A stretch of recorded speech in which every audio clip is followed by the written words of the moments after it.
Bueno, vamos a empezar la reunión de hoy día, la conferencia sobre 200 años después, cuál era la intención, cuál era el propósito de los padres fundadores, qué mensaje tenían, qué objetivo tenían. Este evento está siendo organizado por la Biblioteca Ilustración Republicana y con el auspicio de la librería Arcadia Mediática, que es la que nos está asistiendo en esta oportunidad. Tenemos la participación de Paul Orán, ensayista, abogado y estudioso de las ideas políticas, conferencista y escritor. También la participación de David Villena, que es literato de profesión, en historia, tiene investigaciones sobre el tema justamente del contexto de la independencia, desde el pensamiento de los realistas. Lo invité particularmente porque escuché una exposición suya sobre Agustín Gamarra, que como todos saben fue presidente de Perú a los inicios de la independencia, pero que además fue un funcionario de la corona española, y cómo, digamos, ese contexto que él está revisando justamente los años previos a la independencia, cómo se articula el discurso de la independencia en gente que es monarquista, ¿no? Que es realista. Así que, bueno, les agradezco por su presencia, por la asistencia, espero que disfrutemos de la conversación en realidad. Los dos van a tener un tiempo de 20 minutos para presentar sus puntos de vista, y luego abrimos el debate, las preguntas, ¿no? En un modo de conversación. Así que es una cosa bastante abierta, pero no informal. Ustedes decidan quién empieza primero. Bueno, los dejo entonces con Paul y con David. Ya, bueno, como ya saben mi nombre, es posible de presentarme. Bueno, el tema que ahí Martín me pidió qué podría hablar, ¿no? Y yo hace tiempo estaba por un trabajo previo, hace muy poco tiempo, preguntándome qué es lo que defendieron nuestros padres fundadores. Porque si fundas o tienes el arrojo de romper, ¿no? Y armar toda una revolución, ¿no? O rebelión, como quieran llamar, de las palabras no asustan, pero los hechos son los que mandan. Esto de esa magnitud es porque realmente algo fuerte existe ahí, ¿no? Ya, hasta ahí caso peruano, que es importante, ¿no? Pero cuando uno habla de padres fundadores, no es el caso peruano, como no es el caso en general de América Latina, o sea, de los países que se independizaron del reino español. Cuando uno habla de padres fundadores, uno piensa en Thomas Jefferson y compañía, es decir, la experiencia de los Estados Unidos. Entonces, la pregunta va por ahí, ¿no? O sea, realmente, ¿qué defendieron? Yo puedo entender qué es lo que buscaron defender los padres fundadores en las colonias norteamericanas. Y eso uno lo ve en los hechos y en los textos. O sea, cuando digo hechos y textos, estoy diciendo cosas, o sea, lo digo con toda la intención del mundo, ¿no? Porque el hecho habla por sí mismo, es elocuente, y las palabras que se dieron a partir del hecho, ¿no? Están acompañando esa situación. No es nuestro caso. Nuestro caso es que hemos tenido hechos por un lado y discursos por el otro, casi como hasta el día de hoy. Entonces no quiero entrar en temas de política del momento, pero quiero que eso quede ahí. Es decir, ¿qué es lo que alguien puede defender en una nación en la cual la gente es mayoritariamente pobre? Que la gente mayoritariamente no solo es pobre, sino que no se entera, no tiene ni la remota idea de que algo parecido a la independencia se pueda dar. ¿Qué se puede significar eso? Bueno, eso en Estados Unidos, fines del siglo XVIII, sí era claro, clarísimo. Hay una carta, después de la independencia norteamericana, que escribe Thomas Jefferson, una persona, ¿no? No recuerdo quién, no sé si era un amigo suyo, también padre fundador, o un político, o un sacerdote inglés, creo. Esa cosa, eso de menos. Lo importante es que él le cuenta, dice, mira, él lo escribe desde Francia, donde era embajador. A diferencia de lo que es Francia, Europa, en mi país, en los Estados Unidos, no hay pobres. La mayoría de gente tiene propiedad, se dedica a algo, tiene un oficio, anda ocupado, produce. En cambio aquí, en Europa, puntualmente en Francia, yo veo gente muy pobre, que no tiene propiedad, que mayormente vive casi en la servidumbre, y anda deambulando por las calles buscando comida en la basura.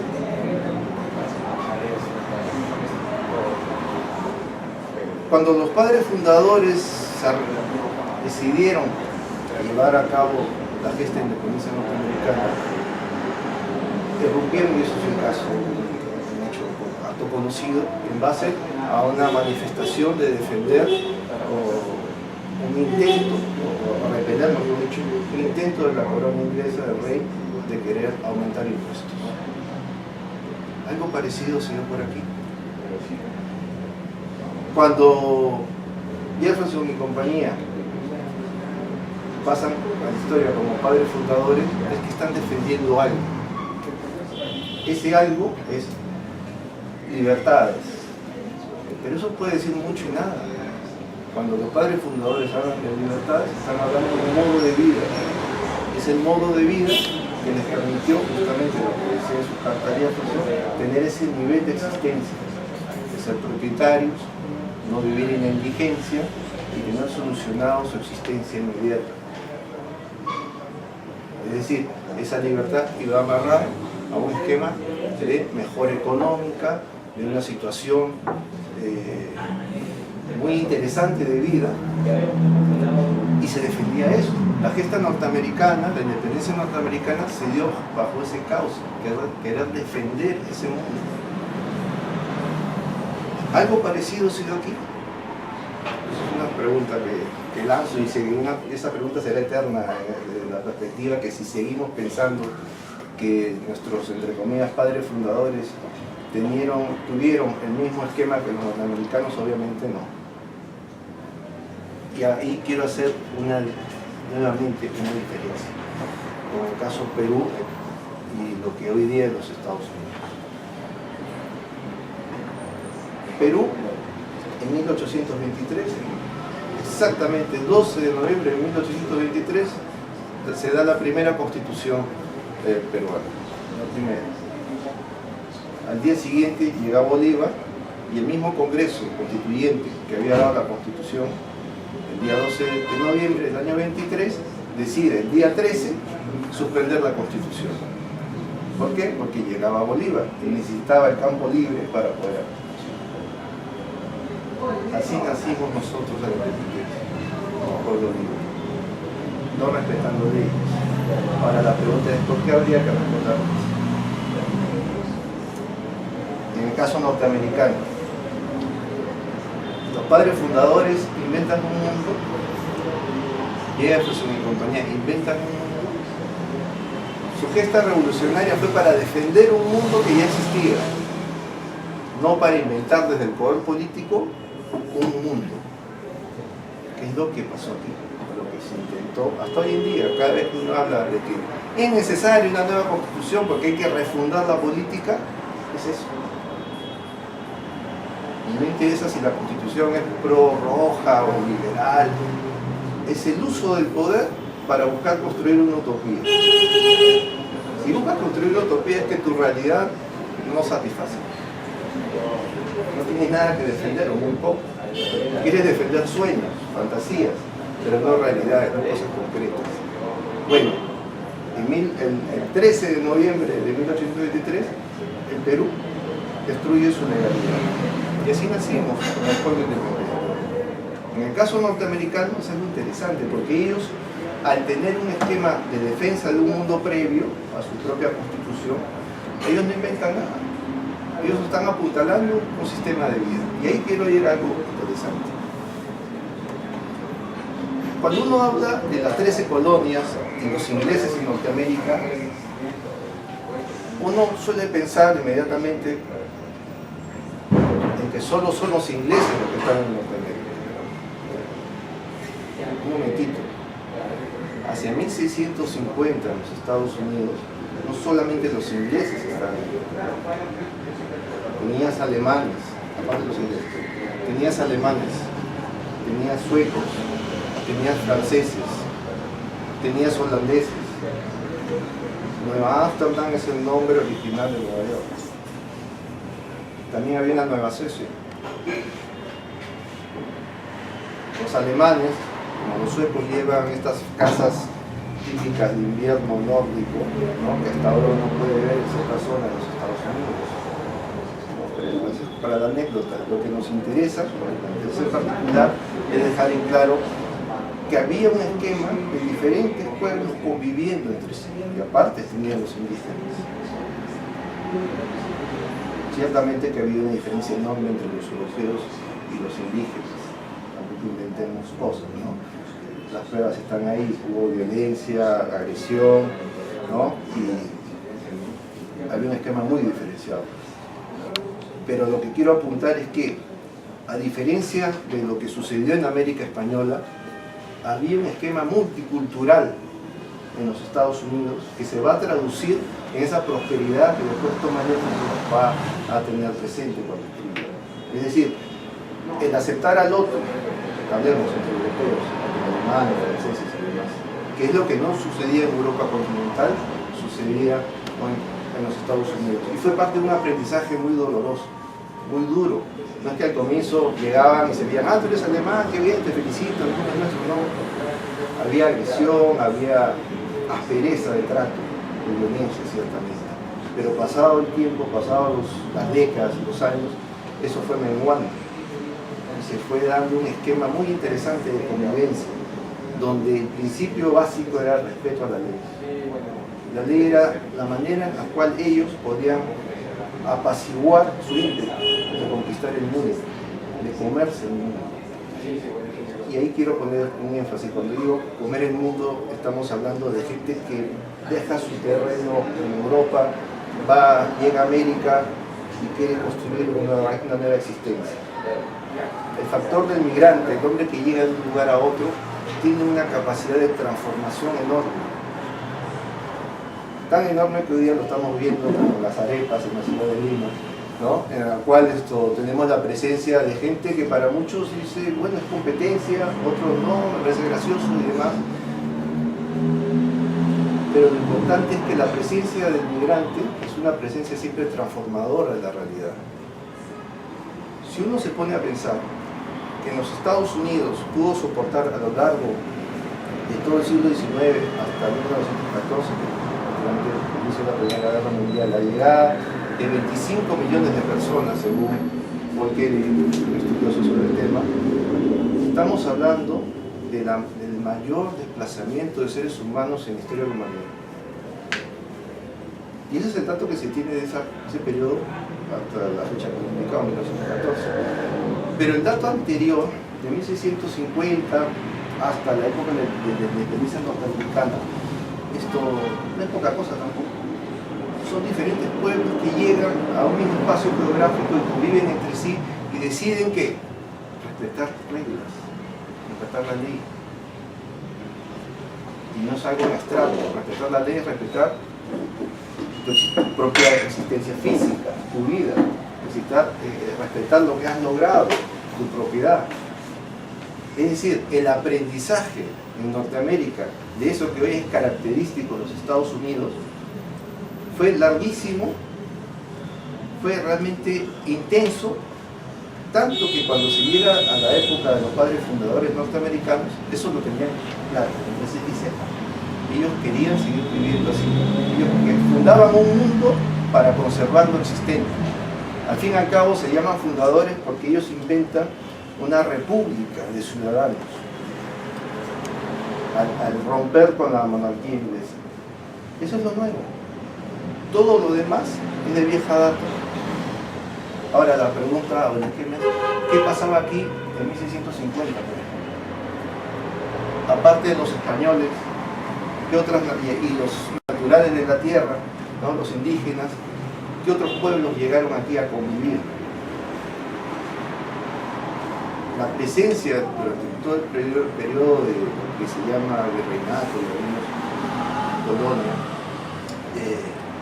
toda esa presencia, o mejor dicho, todo ese periodo de dominio español más bien la presencia de no españoles en territorios americanos era mal vista.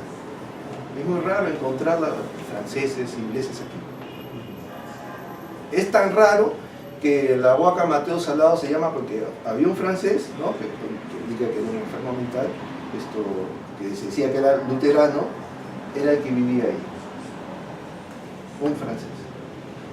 Podemos contar 2, 3 en toda Lima de la época del siglo XVI, ¿no? Y el XVII es igual, es decir, durante casi todo el dominio español, la presencia de gente no española o con no autorización de la corona española no podía tener presencia.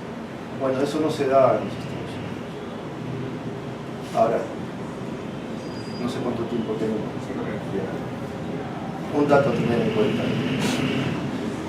Las repúblicas se fundan por decreto o es un proceso. Para ir terminando, ahora sí, para unos 5 minutos. Nuestros padres fundadores, Sánchez Carrión y compañía, supuestamente son republicanos. Bien, yo rescato a un autor propiamente republicano, romano, Catón.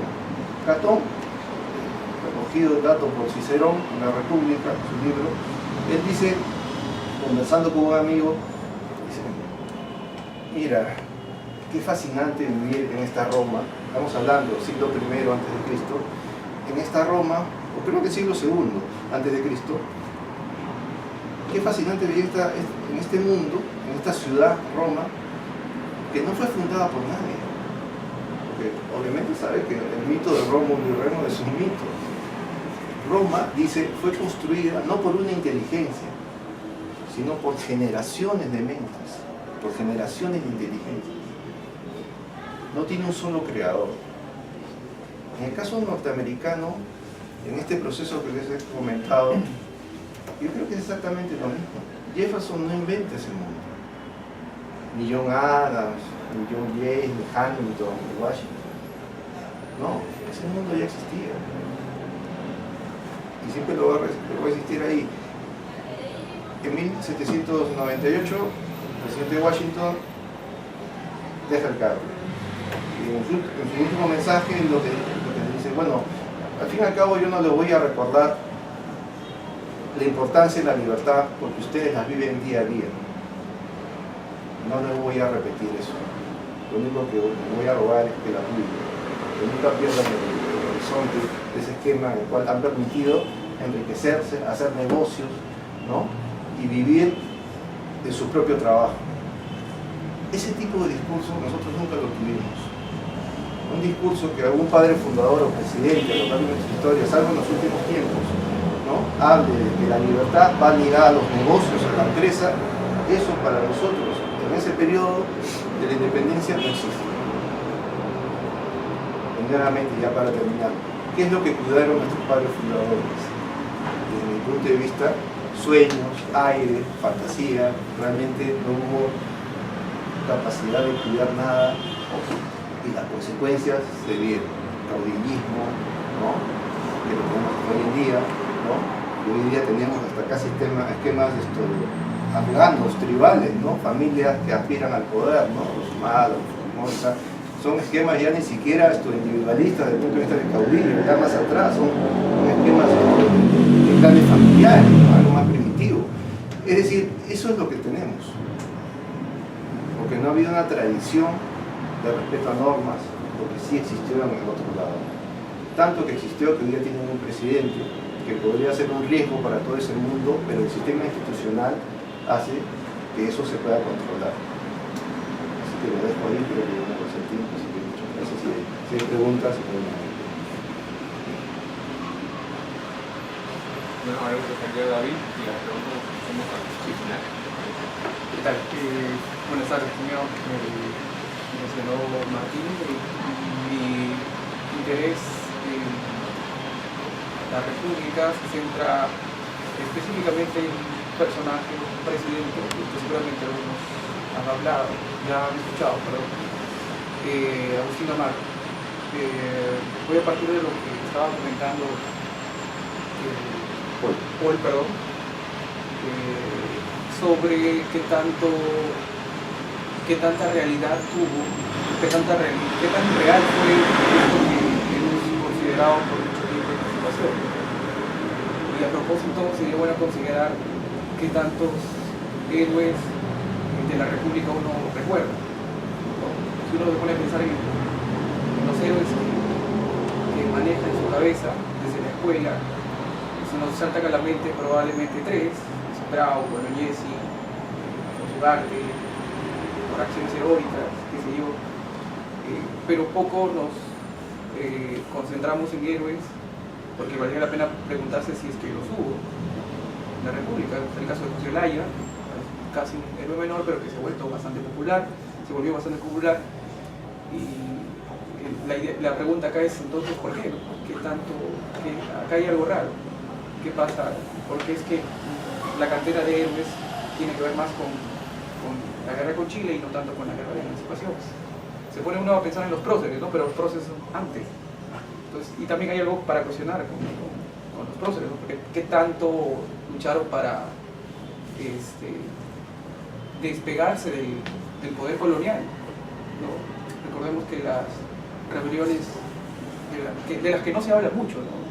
La del Cusco, la de Huánuco en 1812, la de Cusco en el 14, la de Cela en el 11. No fueron tanto rebeliones que se llevaron a cabo en contra del poder colonial necesariamente. Fueron rebeliones que querían separarse de Lima, entre otras cosas, pero no directamente del poder colonial. Esto ya lo ha manifestado, lo ha expuesto muy bien Bonilla, Heraclio Bonilla, lo expuso desde la década del 70, pero todavía seguimos manejando estas ideas de que la emancipación fue definitivamente algo que nos hizo vernos como una nueva nación, como si 1821 fuese un parteaguas, una bisagra, que antes, lo que hubo antes estuvo limitado, marcado dentro de la colonia, y lo que vino después fue la República, cuando ahora sabemos que no es así, ¿no? La emancipación, si la queremos llamar así, en realidad abarcaría toda la buena parte del fin del siglo XVIII y comienzo del siglo XIX, ¿no? Y acá quisiera empezar mi exposición hablando de un tema que me parece es necesario tener en cuenta, ¿no?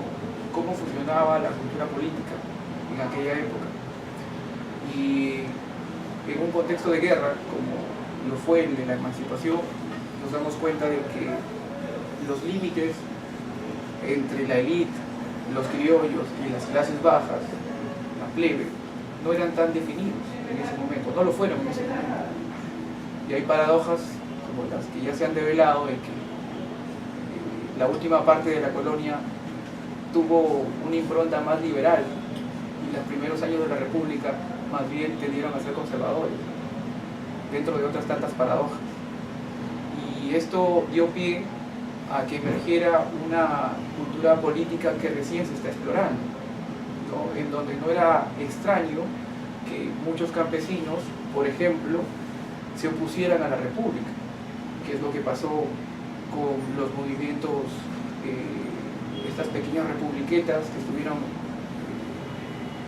primero apoyando la República y luego en contra de ella, como por ejemplo las que ha estudiado muy bien Cecilia Méndez, los campesinos de Huanta, Iquiche. Iquiche es una zona que ha dado muchas noticias.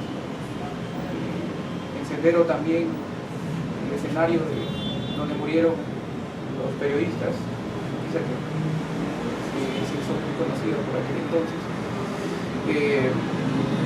También ese mismo espacio fue escenario de lo que se conoció como la rebelión de los iquichanos, los que se opusieron en su momento a la República, gracias a la ayuda de algunos españoles. Y entonces, este escenario de esta nueva cultura política fue la que dio pie a que personajes de las clases medias o de la élite cusqueña de ascendencia indígena, como lo fueron, por ejemplo, Agustín Gamarra o Andrés de Santa Cruz detentaran en algún momento el poder, ¿no? Agustín Gamarra, del que seguramente han escuchado alguna vez, ¿no? Lo menciona a veces como parte de este llamado primer militarismo, ¿no? Que él fue presidente en 2 ocasiones. De hecho, fue el primer presidente que pudo culminar su gobierno sin ninguna rebelión, aun cuando fue el que más rebeliones tuvo que sofocar en su primer gobierno. Mi interés por él viene porque supe a raíz de que me adentré en este tema que si bien era un buen político, y de hecho hay sobradas muestras de que así pasó, al mismo tiempo se le ha achacado un problema que fue un mal militar, ¿no? Y se le acusa de esto porque cuando San Martín, cuando él por primera vez está apoyando a San Martín, al parecer no tuvo un buen desempeño en el campo de batalla, ¿no? Pero esto va a ser después.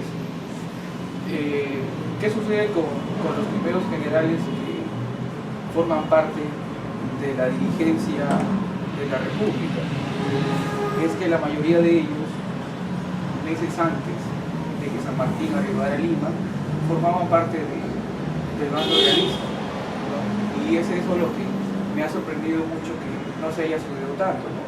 ¿Qué papel jugaron ellos en todos estos años, ¿no? Antes de la independencia, de 1809 a 1821? Y lo que resulta aquí también interesante es saber de que Gamarra no era un blanco, no era un criollo, no era un español americano, era alguien que era de padre español, pero de madre indígena. Entonces, el único es un poco a veces arriesgado cuando decimos que recién ahora en este mundo que cada vez es más inclusivo pueden personas que no pertenecen a la élite detentar el gobierno, ¿no? Pero esto ya se vio en su momento. Prueba de ello es que Santa Cruz, a quien se le apodaba como el Cholo, pudo haber sido presidente, ¿no? Lo mismo que Gamarra, que era mestizo. Entonces, y esto no solamente es particular del escenario de los primeros años de la República, ¿no? Esto también se vio en los años previos, que es lo que a mí básicamente me interesa, el desempeño de Gamarra como realista, ¿no? Porque definitivamente tenemos que preguntarnos eso, ¿no? Los primeros caudillos, los que formaron parte de la naciente república, jugaron un papel importante en el realismo.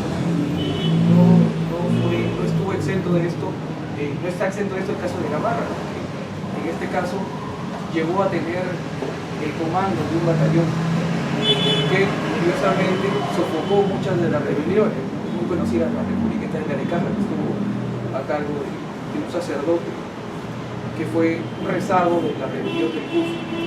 Y entonces allí vale la pena considerar cómo Gamarra o cómo algunos personajes que estuvieron en contra de estas tendencias separatistas, al final, viendo que ya todas sus posibilidades de, por así llamarle, de ganancia, ¿no? a mérito personal, no tengan mayor resultado, pues entonces lo lógico es que convenientemente pasen al otro lado, ¿no? Aunque si bien Gamarra, como otros, fueron siempre acusados de sedición por los mismos españoles, y acá hay un poco de contradicción, porque si bien fueron acusados de sedición, igual los españoles siguieron confiando. Les estoy diciendo de que, por ejemplo, tuvo a cargo del batallón, un batallón llamado los Decididos del Rey, ¿no? Que en este caso se ocupó de aplacar algunas rebeliones en el sur del país. Y bueno, entonces creo que buena parte para entender cómo Gamarra, cuando fue presidente ya en la República, cómo tejió sus redes de clientelaje para entender esto, yo creo que es necesario primero considerar todos esos años en que participó como realista y cómo él, siendo alguien de ascendencia indígena, mestizo, pudo en este caso llegar hasta donde llegó. Y en esto habría que considerar también, en este punto, cómo esta cultura política hizo que no solamente personas de la élite cusqueña o de los estratos medios entraran en poder, sino también hay que considerar cómo es que se formaron estos primeros ejércitos, cómo es que él fue parte de esto que nunca antes se había dado. Recordemos que en la independencia, durante los primeros años de la independencia, no hubo un ejército como tal. No hubo un ejército como tal y tampoco es que durante la colonia los realistas hubiesen manejado un ejército profesional, como lo entendemos ahora. Generalmente toda la fuerza realista estaba compuesta por milicias y no hubo un ejército sino hasta 1909, que es justamente el año en donde Gamarra se enrola, el año en el que Gamarra se enrola. Y este primer ejército, que se forma en 1800, que ya se forma bien en 1814, en vista de que la rebelión de los hermanos Angulo había formado los primeros batallones, es que Pezuela, con ayuda de Goyeneche, forma a partir de las milicias un primer ejército popular, que va a ser el primer ejército que se va a enfrentar a este otro primer ejército de los rebeldes. Y es allí donde comienza a ser relevante la participación de Gamarra, o de personajes como Gamarra, que en este caso sirvieron de enclave o de engranaje para conectar el mundo de la plebe, el mundo andino, con la élite. Y es esto lo que sirvió de buena parte a los españoles para que pudieran hacer frente a las rebeliones hasta 1821. Y es por eso que me parece que es crucial entender cómo es que la lógica de esta cultura política se valió en buena medida de la participación de estos personajes que funcionan como enclave entre la plebe y entre la élite.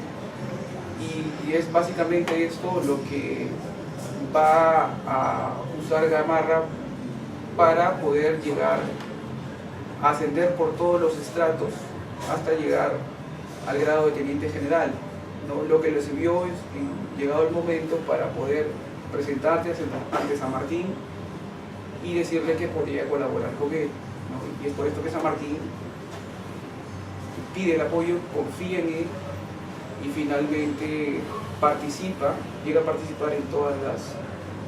él que unos meses antes, hasta 1820, había participado en muchas de las revueltas, aplacando esas revueltas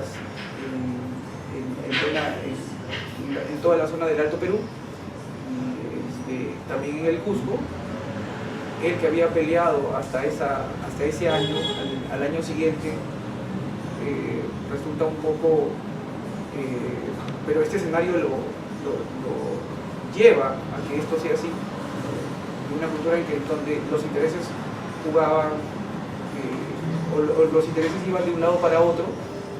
Es este escenario el que hace que un personaje como Gamarra pueda finalmente cambiar de un mes hacia otro y participar y ser una persona completamente distinta. Bueno, eso es básicamente lo que quería decir sobre Agustín Gamarra, ¿no? Un personaje que para algunos ha sido considerado como un hombre del Renacimiento que pudo unir la cultura andina con la cosmovisión andina con la cultura occidental, ¿no? Es muy conocido que sabía hablar muy bien el quechua y que además dominaba muy bien el latín, que estudió en uno de los mejores colegios del Cusco. Y lo que resulta interesante acá es destacar cómo la emancipación pudo dar pie a que personajes como él llegaran, incluso ya en la República, a ostentar el grado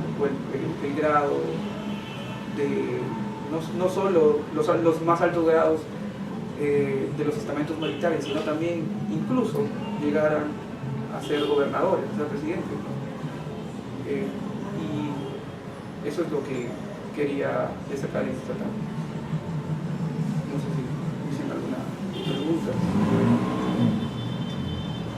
Bueno, ahora sí, Hablan todos ustedes. Yo tengo una pregunta primera. Hablaste del clima político de la época de Gamarra. ¿Cuál sería ese clima político?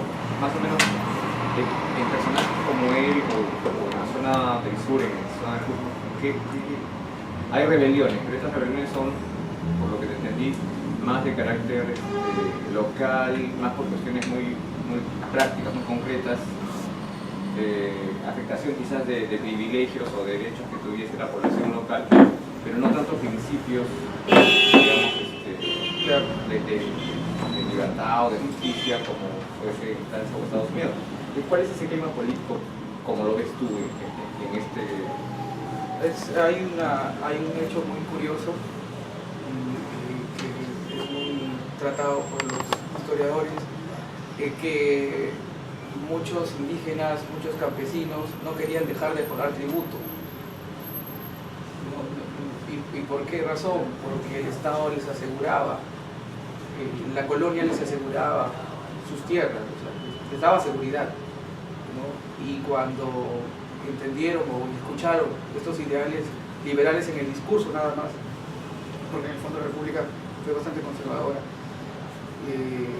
cuando les decían que iban a dejar de pagar tributos, ellos como que se sentían un poco en el aire, ¿no? Porque temían por sus intereses. ¿Y ahora qué va a hacer? Puede pasar cualquier cosa, ¿no? Aunque la rebelión de Túpac Amaru, que es relativamente cercana a todo este periodo, jugó un papel importante, no fue tanto para que las personas, los campesinos, los indígenas,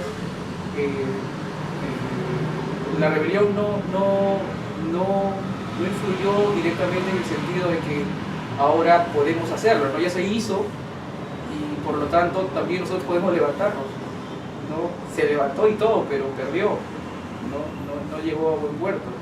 Entonces la rebelión de algún modo fue garantía de la estabilidad colonial, ¿no?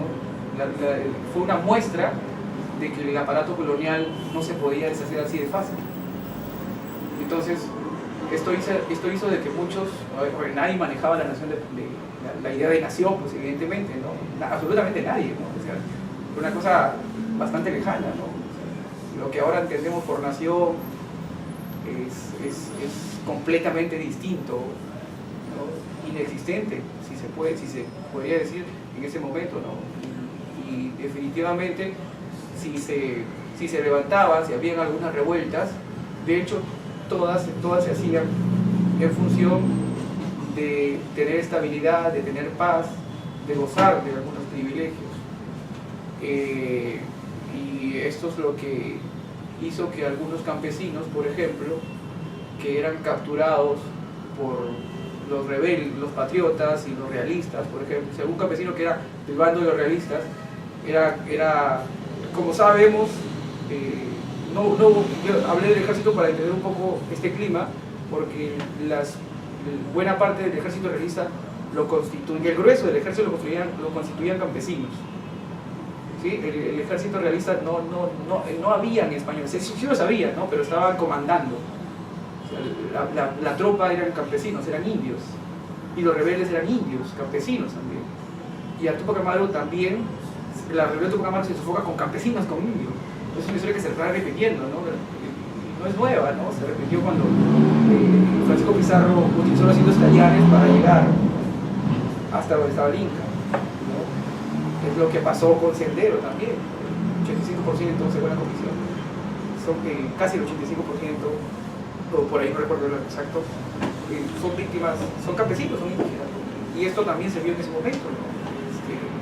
Pero en ese momento no estaba muy cuajada la idea de querer ser libres, ¿no? Lo que querían era seguridad, querían vivir bien, no querían ser maltratados, evidentemente.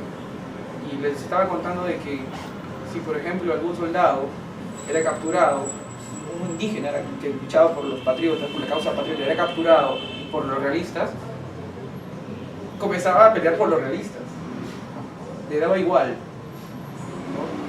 Era lo mismo, no perdía nada, ¿no? Entonces se ha especulado mucho incluso sobre los campesinos que pelearon en contra de la invasión chilena, por ejemplo, ¿no?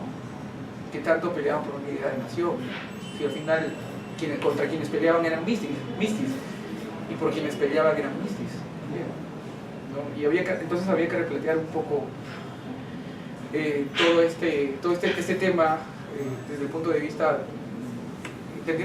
considerando conceptos provenientes conceptos para entender la guerra, quiero decir. La guerra es un escenario muy rico en ese sentido, ¿no?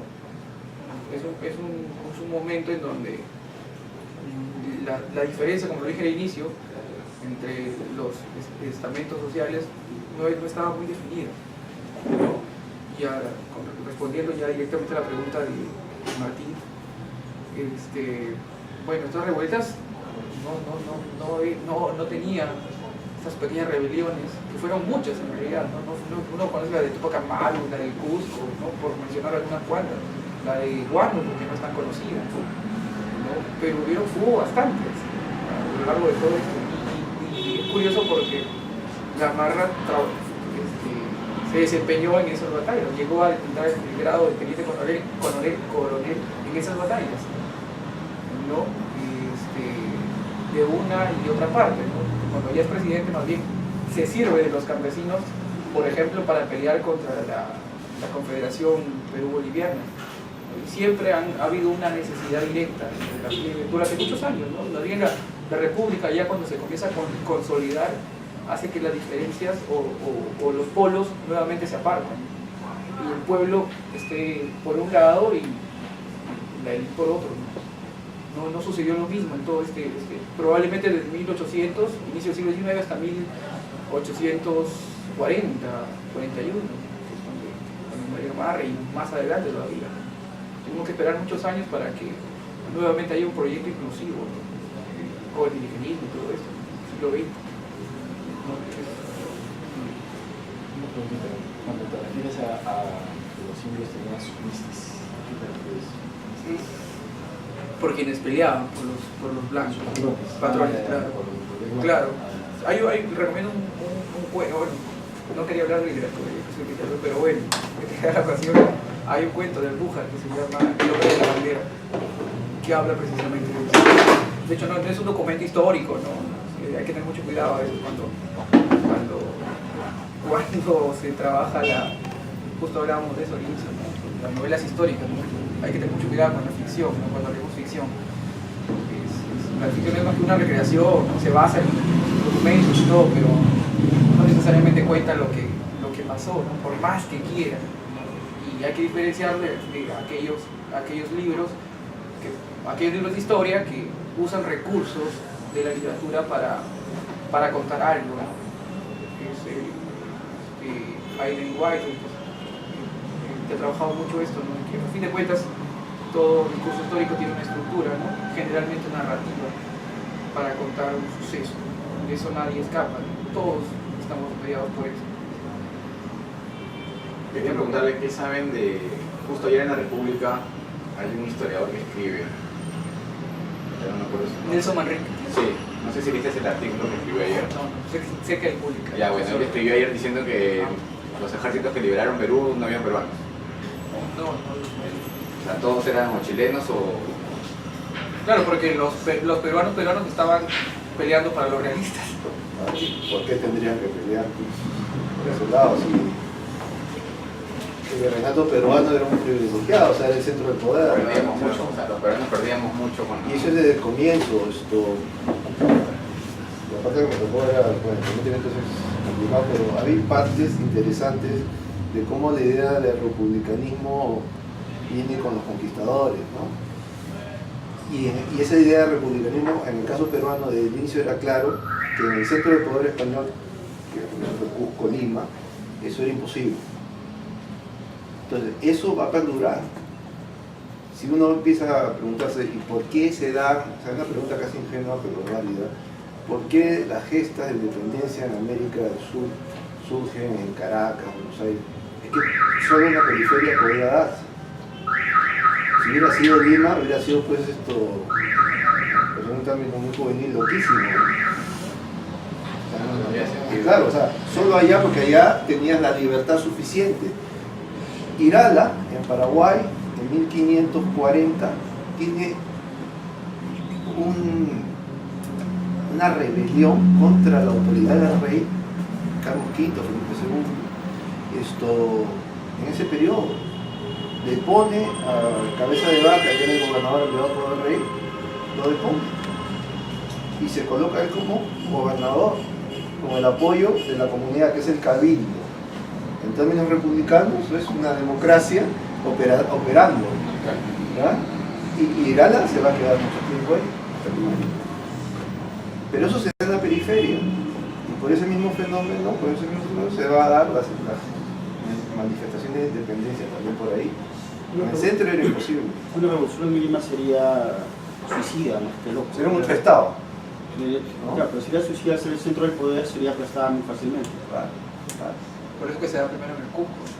Además se da la paradoja de que cuando ya el sistema virreinal empieza a deshacerse, San Martín, creo que hoy día se cumple un aniversario más de la conversa que tiene con Bolívar, pero él tuvo una conversa antes con el jefe realista, creo que es Canterac, y conversa la posibilidad de poder hacer una transición no violenta, trayendo a un proyecto de príncipe, algo así, ¿no? Que también es a la distancia no puede, claro. Alguien dirá, eso funcionaba, ¿no? Eso no es tan cierto, porque si hemos hablado que no hay visión de respeto a instituciones, eso no encajaba. Pero bueno, fuera de eso, él conversa con la persona equivocada. Canterac era un republicano. O sea, no era un monárquico de la época. O sea, él no creía, él era partidario de la Constitución de la 1812. Entonces, todo eso se da. Entonces después nos sorprendemos porque tenemos caudillos. Lo tenemos porque es lógico que existan caudillos bajo un esquema de ese tipo donde nada funciona. Si no funciona la ley, funcionará la persona. No tampoco funciona la persona. Bueno, hasta que llega Castilla y ordena, ¿no? Y quizás leyendo tu esquema sobre tu lectura sobre Gamarra, quizás Gamarra fue un intento que después Castilla lo hace realidad, ¿no? Poner orden. Gamarra era, o sea, Castilla, a diferencia de Gamarra, era casi un analfabeto, pero tenía algo muy claro, que no podemos vivir en la anarquía, que hay que tener un esquema de respeto a las normas, y eso tan elemental lo estableció, ¿no? Lo estableció y creo que el mote que le queda es soldado de la ley, y eso va a quedar hasta el día de hoy. Me preguntaba sobre cómo es que tuvo influencia en la historia de cada uno de los dos países, comparadas entre Estados Unidos y Perú, y en general se aplica a Latinoamérica, que en Estados Unidos la colonización era más como un proyecto de vida y en Latinoamérica era como un rol administrativo en lo que era prácticamente una empresa de la corona española. Sí, es interesante. El problema es que los dos fueron visiones empresariales. O sea, los colonos que llegan a los Estados Unidos, muchos de ellos llegan por contratos, por concesiones de la corona a particulares, y esos particulares a su vez convocan gente para colonizar, ¿no? Y eso también se da aquí en el siglo XVIII, por ejemplo, en ciertas zonas de Perú hay presencias, a muy tarde en el tiempo, aragoneses, creo, en la zona de Conchuco, por ejemplo. Y así empiezas a individualizar porque venían en una camada de proyectos colonizadores muy puntuales, ¿no? De vascos en ciertas zonas de Perú, pero la diferencia con los Estados Unidos es que, o lo que hoy día es Estados Unidos, por así decirlo, ¿no? Es que fueron proyectos donde el absolutismo no, o sea, la visión del rey desde Londres, en sus colonias, no tuvo mayor celo de control como sí se intentó dar acá, ¿no? Eso por un lado, y por el otro lado que les decía, no estuvieron solos en el territorio. Yo creo que eso es un dato a tener en cuenta porque solemos leer que solo los ingleses estaban en el norte y no solo había ingleses. El Imperio Español tenía zonas de penetración en territorios que hoy día pensamos que son muy gringos. Creo que llegan hasta zonas como Wisconsin, ¿no? Ya para no hablar de la Florida, ¿no? O sea, zonas de penetración inmensas. Claro, había 2 o 3 españoles y su contacto era con los indígenas. Porque no es que el Imperio Español mandó aquí soldados y administradores por todo el territorio de América, no fue así, ¿no? Manda un grupo de burócratas y estos lo que hacen es contacto con las masas indígenas. Otro lo que hablaba con Miguel, la antesala, es por qué México se pierde esa noción con relación a lo que es el norte de México, que hoy día pertenece a Estados Unidos, porque durante siglos la corona española supo administrar esa relación con los indígenas, y esos indígenas les sirvieron a ellos como guardabosques, para usar un término, ¿no? Simple pero duro a la vez, y esos guardabosques, mientras que estaban pagados y tenían una relación con el poder, funcionaban. Cuando se retira la corona española, quedan en el aire, y al final terminaron siendo tanto víctimas del Imperio Mexicano en su momento, como de Texas y los Estados Unidos. O sea, esa desintegración mexicana más se implica por lo que el Imperio Español dejó que por las propias deficiencias de la Constitución mexicana, de la República Mexicana. Ahora, otro detalle ahí que me faltó un tiempo.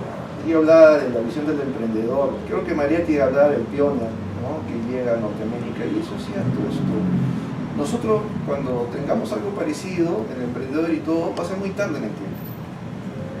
¿No? Antes de la guerra con Chile empiezan a llegar, eso sucede en toda América, yo puedo decir casi todo el mundo, la llegada de inmigrantes en diferentes zonas, inmigrantes europeos, ¿no? Argentina, bueno, es un caso conocido que llegan, pues, creo que hasta 2 millones de personas entre fines del siglo XIX, siglo XX. Y a Perú llegan pocos, pero llegan a un nivel de significación que transforman la realidad peruana. Fábrica Phil, Onofre y todo pertenecen a esa ola de migrantes, que es la primera ola de gente que para mí cambian el país. O sea, el Perú antes de ese periodo era un terreno baldío. Después de eso empiezan los bancos, al poco tiempo empieza a llegar diferentes industrias, y ya antes de la guerra mundial tienen sindicatos de obreros. Eso no existía, porque no existía fábricas, si no hay fábricas no hay obreros, o sea, es lógico, ¿no? Esa es una primera llegada de migrantes que transforman la realidad del Perú. Y eso significa que hay gente que exige respeto a derechos, ¿no? Respeto a determinadas instituciones.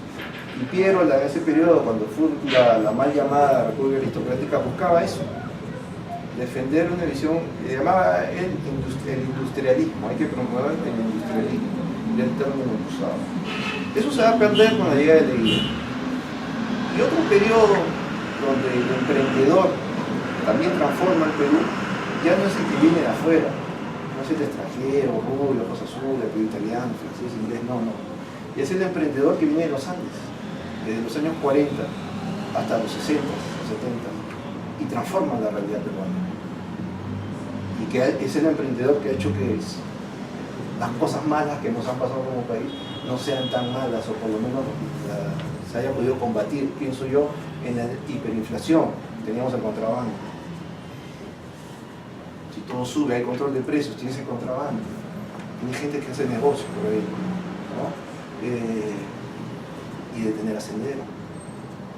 curioso, mientras que los líderes de Sendero, o lo que después era Sendero, empiezan a trepar a fines de los 60, comienzos de los 70, a los Andes para hacer su revolución, para revolucionar a sus indios, los indios hacía rato ya estaban bajando. O sea, cuando ellos llegan casi no había nadie en la Puno. Eso es algo a tener en cuenta. Esa imagen es real. O sea, eso no es que se me ocurrió, eso está en los textos de Matos Marx, tal, tiene una visión marxista, pero está ahí. Pero también está Hernando de Soto, que es lo que le dio fama. Es decir, tenemos también nuestra propia historia de emprendedurismo, sino que en ese proceso hay cosas que hemos logrado, pero hay otras que todavía no hemos logrado, respecto a normas, pero tenemos otras cosas bien claras, la importancia de respetar el comercio, la gente que hace negocios. Hemos tenido dos periodos, fines del siglo XIX y este último periodo de mitad del siglo XX, uno con europeos y el otro con peruanos de uno de los Andes. El poder político y la historia no ha visto esto. Basadre llamó República Aristocrática ese primer periodo. ¿De aristocrático que tenía? Nada. Pero Los siguientes eran, no se les permitía el voto a los... Claro, y eso duró hasta la Constitución de 79. Por eso creo que decían... No, decían aristocrática porque decían que los que gobernaban era una élite venida pues de los conquistadores y todo un rollo, ¿no? Claro, Más oligárquica. claro, pero si uno, a ver, en los años 70, en la época militar, que había todo un discurso contra ese tipo de personas, había una familia que era el emblema de la República Aristocrática, del oligárquico, que eran los Aspilla, ¿no? La familia Aspilla, el famoso señor Ramón Aspilla. El señor Ramón Aspilla era un tipo, el que funda la dinastía Aspilla en Perú a fines del siglo XIX. Era un tipo que llega con su madre muy niña, 3 años, de Chile. Su madre era madre soltera, separada, abandonada por el marido, y llega muy pobre. Y era carretillero, traquetero, ¿no? El primer negocio que tenía Aspilla es la carretilla de Lima a Callao, llevando carne, vestida. Ese hombre a los 30 años se hizo rico, rompiéndose el lomo. Un emprendedor como muchos hoy en día. Y a ese tipo después va a ser el emblema, y los hijos de él, de la República Aristocrática.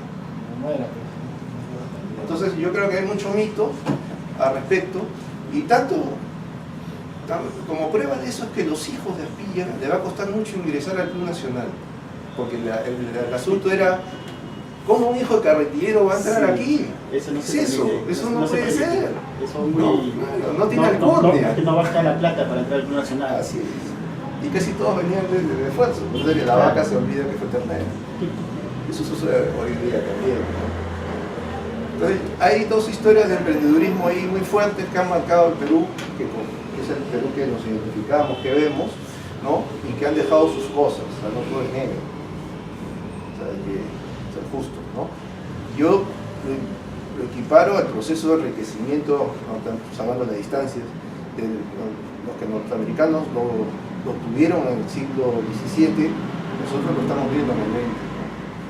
Digamos que quizás el camino para por ahí puede pasar, ¿no? Porque o sea, yo al menos, digamos, si bien es cierto la política está muy polarizada, pero creo que después de los 90s, cuando se ha alcanzado una estabilidad, digamos, macroeconómica, cierta prosperidad, no ha disminuido la pobreza, creo que hay un consenso de todas las partes políticas y de toda la gente de todos los colores, por decirlo así, de la política, que dice que es importante, digamos, conservar una estabilidad macroeconómica, que la gente prospere, que haya libertad para los negocios, o sea, cosa que quizás en una fecha tan cercana como los 70s no se pensaba así, ¿no? Entonces, eso creo que ese es algo importante, ¿no? Hay un consenso, que marca un antes y un después, ¿no? Ahora ese consenso es interesante, nuevamente no se dio por una cuestión filosófica, que es lo que intentaron hacer nuestros padres fundadores, ¿no?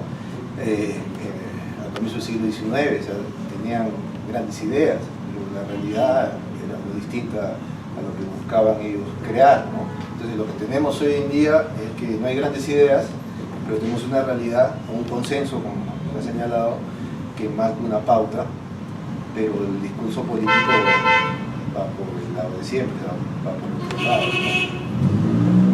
Lo interesante de la experiencia norteamericana, pero también Argentina en su momento, hace 100 años, un poco más, es que el hecho del consenso, de gente que dice, bueno, sí, las sociedades prosperan trabajando y solo trabajando, produciendo.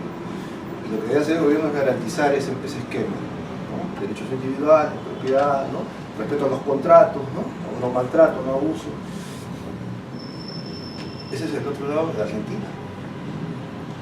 Argentina tuvo ese esquema y le permitió prosperar. Ahora, claro, Argentina después renuncia a eso. Y Argentina es en el mundo moderno la única nación, es la única nación del mundo moderno que logra estar entre el top 10 de países desarrollados, algunos dicen top 5, muy arriba, y es la única nación que ahora está en el camino inverso, o sea, está haciendo todo lo posible, bueno, hasta el gobierno de la señora Fernández de Kirchner, para convertirse en un país pobre. Bélgica, hace 500 años, tiene el mismo estándar de vida, ¿no? Los Países Bajos, Holanda, de la Edad Media. Japón hace 20 años que no crece, pero ni Bélgica, ni Holanda, ni Japón son pobres. Argentina está aspirando a ser pobre. Entonces, tenemos ahí un abanico de situaciones como para mirar atentamente hace mucho tiempo y ver cuál es el camino, ¿no? Porque claro, la política siempre está de por medio y los consensos, al final, los políticos suelen ir contra eso, ¿no? Lo que hizo Leguía en los años 20 fue ir contra un consenso determinado. Este Perú que crece no es la primera vez que crece. Aquí tengo dos chicas también que es bastante joven y no han vivido la locura de la hiperinflación, el terrorismo. Pero nuestros padres vivieron dictaduras severas, que no se podía comentar en la calle nada porque venían dos esbirros y te llevaban al calabozo y te rompían el alma. Eso fue en los años 50, con Hungría, pero también con Benavides en los 30. Pues la llamada, o mal llamada República Aristocrática, fue un intento de que todos seamos ciudadanos. Y Leguía rompe eso, pues no, eso solo es para una élite. Al final no fue para nadie. Ni para una élite, ni para nadie. Entonces nos salió más caro el intento de algo mejor, ¿no? Entonces yo creo que ahí la historia reciente, en los últimos 100 años, es donde empezamos a construir lo que honestamente yo llamo una república. Yo no creo en fundadores de la república, yo creo que la gente va descubriendo aquellas instancias, esos consensos en los cuales asumimos que son importantes para respeto a derechos, ¿no? Que significa respetar mi propiedad, mi vida, mi integridad física, la palabra empeñada del contrato. Para terminar ahí, hasta los años 60, hasta Velasco, la palabra empeñada tenía un valor. Yo te alquilaba mi casa solo con la palabra. Después de Velasco eso se acabó. Si no hay contrato, eres un sonso si solamente haces un contrato verbal. Pero el mundo del comercio, Juanito lo sabe, la palabra tiene un valor inmenso todavía, felizmente. No hay sociedad que no pueda prescindir de la confianza. El comercio se basa básicamente en confianza y en palabras. Si no, ¿cómo? No hacen contratos en realidad. Claro, es en el día a día porque son instantes. Y negocio pero si la justicia acompañara eso sería mucho más interesante. ¿Cuál es el siguiente paso para el progreso del país, tomando en cuenta el emprendedurismo que se ha venido desde el siglo XX y el hecho también de que, como lo he mencionado, no respetan mucho las normas, no son muy apegados a respetar las leyes, las normas, sino básicamente empujar un comercio. Entonces, y creo que algo que no se ha mencionado, bueno, desde mi punto de vista, lo que yo veo es que la generación de ahora está más en los temas intelectuales, universitarios, es decir, las familias que antes no tenían mayores estudios, más allá del colegio, de la secundaria, sus hijos muchos ya están en la universidad, institutos, creando cosas diferentes. Entonces, tomando en cuenta esos factores, ¿cuál es el siguiente paso para apuntar hacia una mejor sociedad? Pero no creo que ahora, con todo el acceso que tenemos ahora para educarnos, para estudiar, haya algo que genere o marque la diferencia, ¿no? Porque pensemos 40 años antes, ¿no? 50 años antes, no cualquiera iba a la universidad, una selección bastante marcada, ¿no? Y ahora tenemos todas las facilidades del mundo para estudiar. No creo que esto venga acompañado solamente de una revolución en cuanto a acceso a la educación, porque ahora existe, ¿no? Y seguimos en lo mismo, me parece. Seguimos arrastrando las mismas taras. Y creo que, ya que estamos hablando de dos momentos diferentes, ¿no? De la emancipación y lo que está pasando ahora, creo que no es ninguna mentira afirmar de que buena parte del sistema político actual lo hemos arrastrado desde la colonia. Estructuralmente no ha cambiado mucho. Me refiero a eso, ¿no? Hay una suerte de repetición.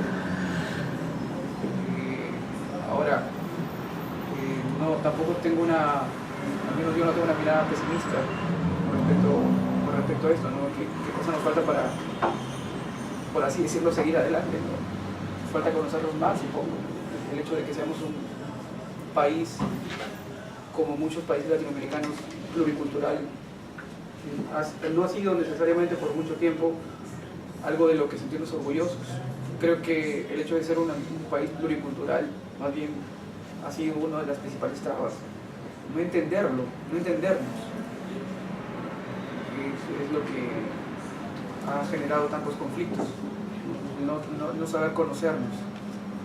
Porque no hemos sido por muchos años, por más que lo han intentado, salvo en el discurso, una nación.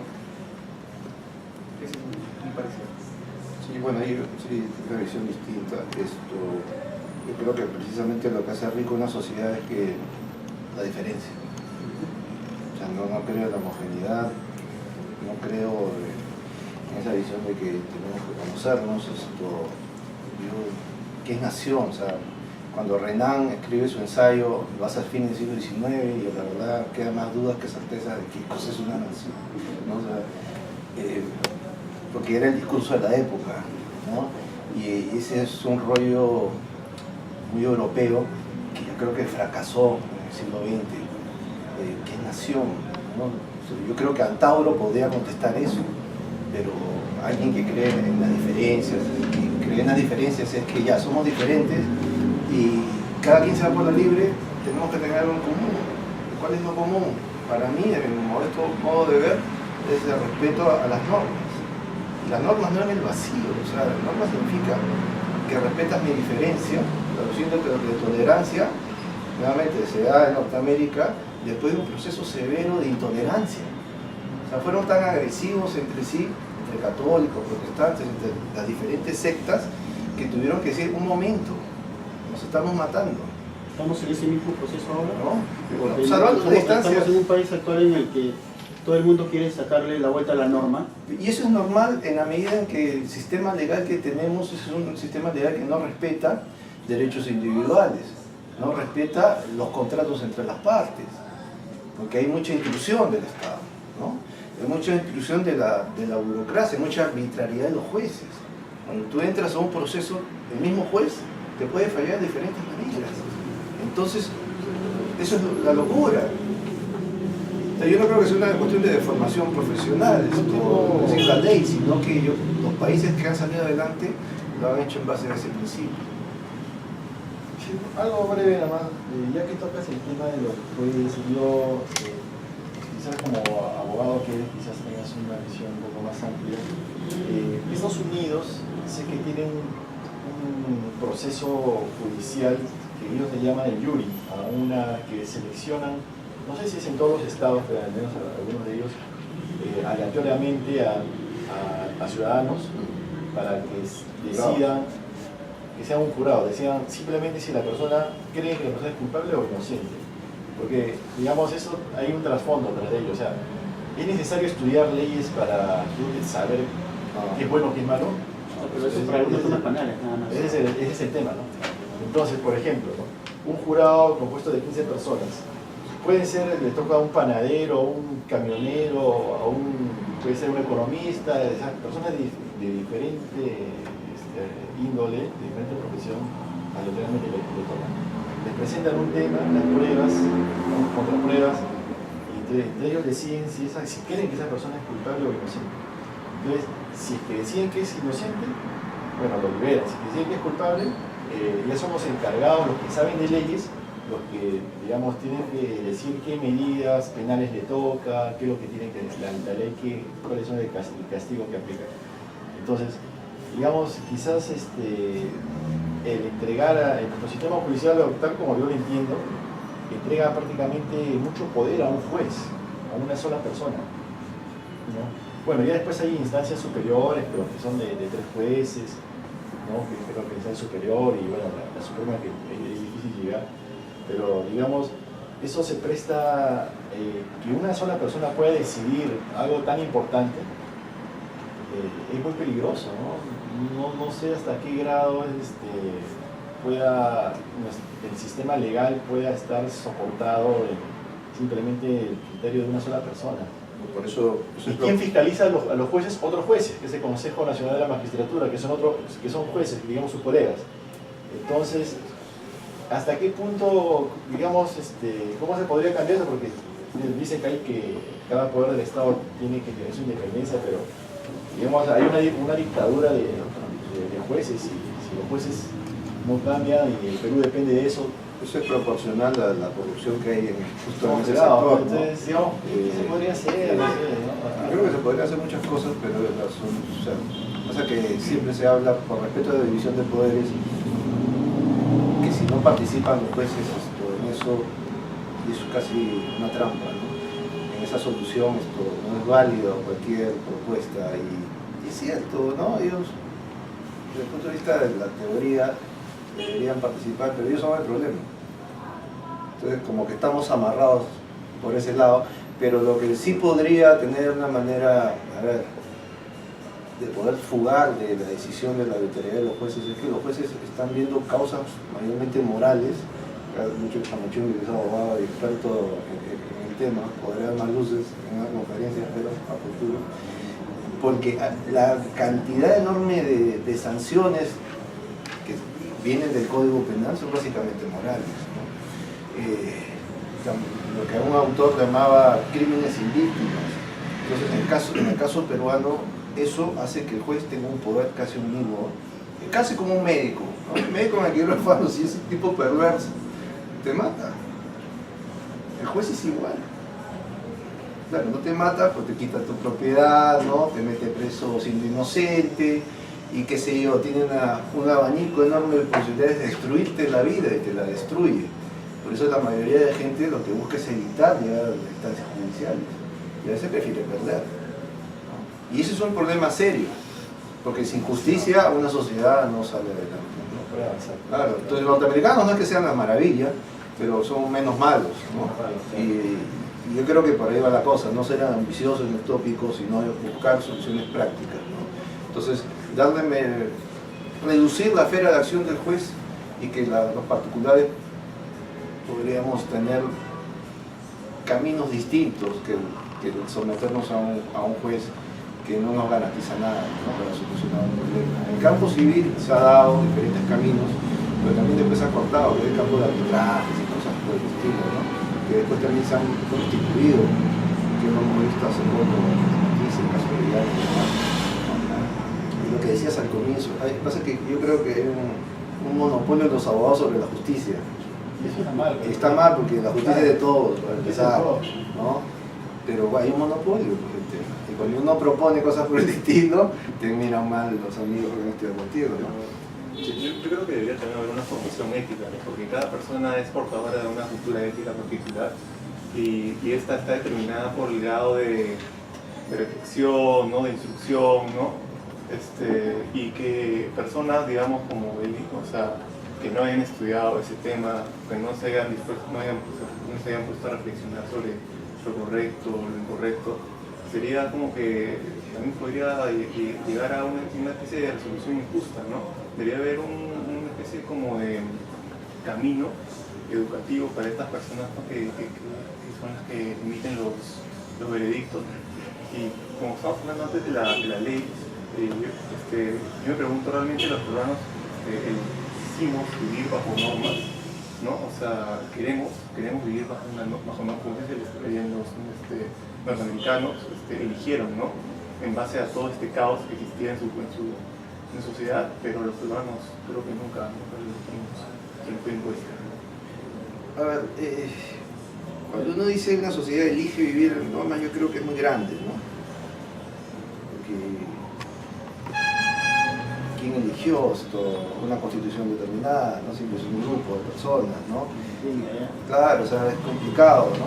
Lo que asumimos que ese término que se utilizó es una visión de consenso, ¿no? Y además es una cuestión elemental.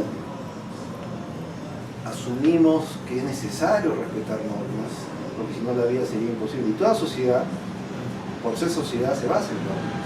Pero no solo los peruanos, o sea, en general los seres humanos, ¿no? Porque si no, los peruanos seríamos unos entes extraños, ¿no? Unos marcianos, ¿no? Y no es así. Los seres humanos en general necesitan ese parámetro de lo predecible, porque si no, no habría sociedad. O sea, sociedad anarquista no existe, es una contradicción en términos, ¿no? Toda sociedad se basa en normas, pero para que una sociedad tenga éxito, exista justicia, desarrollo, que la gente pueda tener seguridad de sus logros, ¿no? Que logro algo y no voy a ser castigado ni penalizado por eso, necesitas un orden justo, ¿no? Y ¿qué es lo que no tenemos, ¿no? Y la manera de descubrir lo justo y lo injusto es simplemente ensayo y error. Sí, yo creo que siempre es así. Que alguien venga con el último libro con el cual aquí está lo justo y lo injusto, eso ya lo hemos vivido. No solo los peruanos, sino casi todas las sociedades, ¿no? Entonces, y cada sociedad es diferente. Cada sociedad es diferente, ¿no? Sí. Yo creo, Eric, bueno, no soy tan radical como el amigo, tiene que quitarle poder a los países. No sé tan radical. No poder, sino que se dediquen realmente a temas puntuales. O sea, lo que pasa es que yo no pienso como ustedes en el sentido de que no creo que las normas estén tan mal. Yo asisto regularmente a conferencias nacionales e internacionales y desde aquí, desde afuera, siempre se ha elogiado mucho las normas, o no todas, pero muchas normas peruanas que están en avanzada. Las normas, no estamos mal en normas. El problema son las personas. Porque no se cumple, digamos, las normas. Lo que pasa es que no lo aplican bien. O sea, las normas están bien dadas desde mi punto de vista. El problema es que el que aplica la norma, en este caso, por decir, un juez, ya es muy conocido desde Carhuancho, Concepción Carhuancho,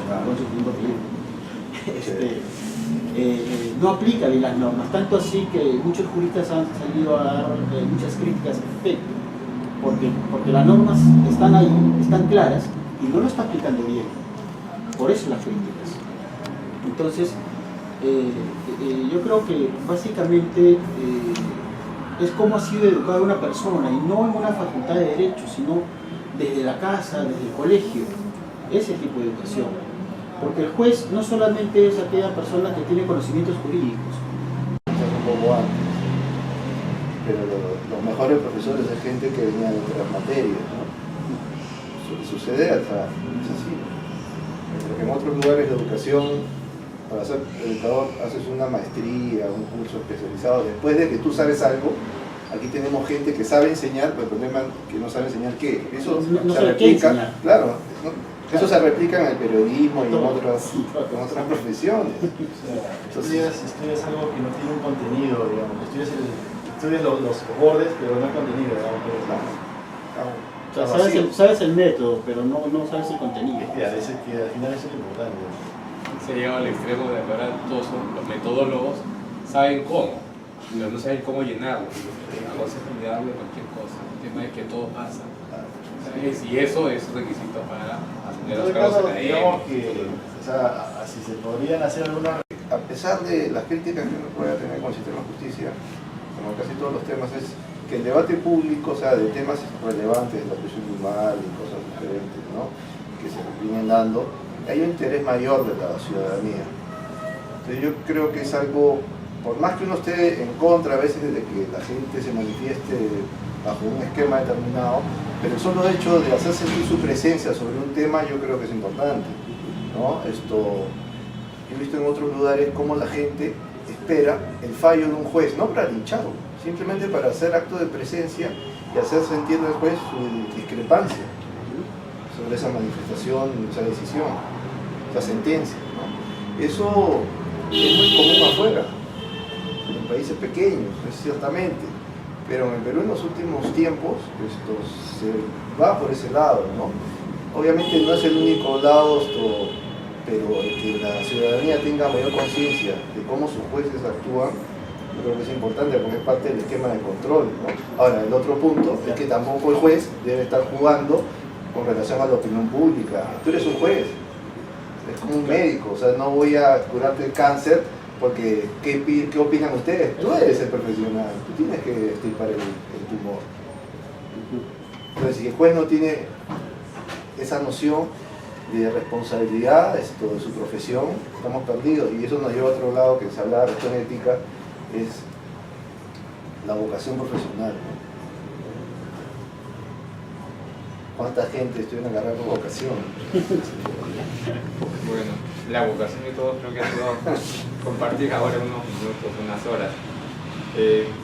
Debido a que también el tiempo de la librería es finito, bueno, yo les quiero agradecer a David y a Paul por su presencia.